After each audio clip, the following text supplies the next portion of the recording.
It's that time of year where it's nice to have a good declutter. Some of us are better than others at this, but I've learned a few tricks recently that have helped me make a breakthrough in how I manage and organise my stuff. So in this video, I'm going to share some of these lessons and hacks with you. The amount of clutter and things we keep hold of is very individual, and there's lots of social and psychological issues that come into play. Decluttering can be really hard, so go easy on yourself and those around you if it's something you want to do but progress is slow at first. I've sorted my hacks into a method called the breakthrough method because it makes it easy to remember, and it's something that you can keep in mind and refer to when you want to do a quick bit of decluttering. It's also really useful for helping to get other people on board. Using the breakthrough method, we start with B, and B is for broken. Now this can include anything that's cracked or chipped or missing lids, even things that are out of date. Starting with things that are no longer useful or working properly is the easiest place to begin and helps build momentum and get into the right headspace. That doesn't mean that you shouldn't fix things if they are mendable. I'm a big advocate of repair and restoration. But set yourself a deadline for doing this so you don't have lots of items that are out of action taking up valuable space in your home. Looking at what's broken can also include things like looking at socks that are mismatched, and this is a perfect opportunity to get the kids on board and challenge them to match their socks and throw away any with holes in. R is for reduce, and this is the one that has been a real game changer for me. Look at each category of your belongings and see if there's any opportunity to reduce the overall volume. For example, how many towels do you really need? How much cutlery? How many pans? Think about it as keeping the best and getting rid of the rest. Now, this has been a big change of perspective for me, and one of the things I've started to think about is that you shouldn't keep things just because they're nice.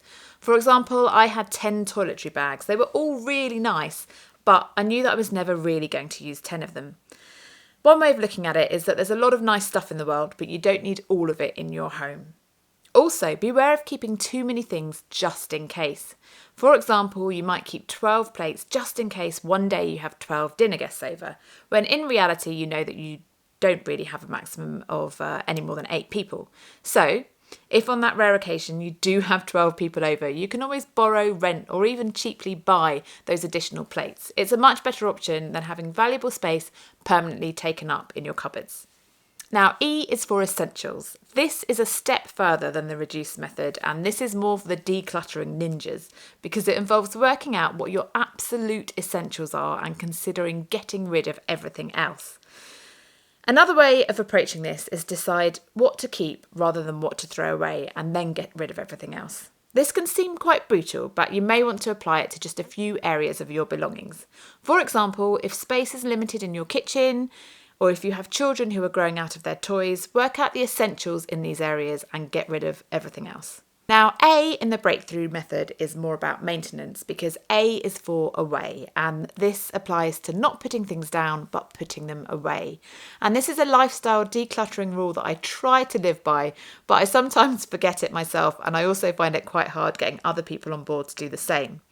However, even if you have a really small amount of stuff, if it's not stored correctly, your life will still feel cluttered. So this can be applied to things like post, bags, shoes. It helps to have a place for everything, and that doesn't have to be the perfect place. For example, we keep our shoes on a day-to-day basis in tubs. This means we can tidy them away easily, and if we have guests, we can just take all of those tubs out of the way so they're out of sight. But on a day-to-day basis, it's a really simple system, and it also means we can easily find our shoes, and it's something that I've found easy to get the kids on board with. However, a word of warning, if you're trying to get people to change their habits and put things away, it can take between 18 and 254 days to form a new habit. So if you start reminding people of this one at the beginning of the year, you can hopefully hope they'll have mastered it by autumn. Perhaps you'll get there before that. Let me know how you get on. Finally, K in the breakthrough method is for keep going. Decluttering is a lifestyle choice, and every bit you do is going to have an impact.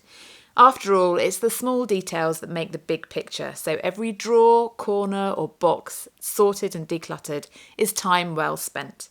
And one bonus tip is don't forget to keep it fun. Play music, reward anyone else you can get on board, and take time to appreciate the results, which hopefully is a clearer, clutter-free life. I really hope that this method helps you make a breakthrough in your decluttering. Let me know how you get on, and if you like home hacks and home content, don't forget to subscribe and hit the bell notification button and come back very soon. Thanks for watching. Bye bye.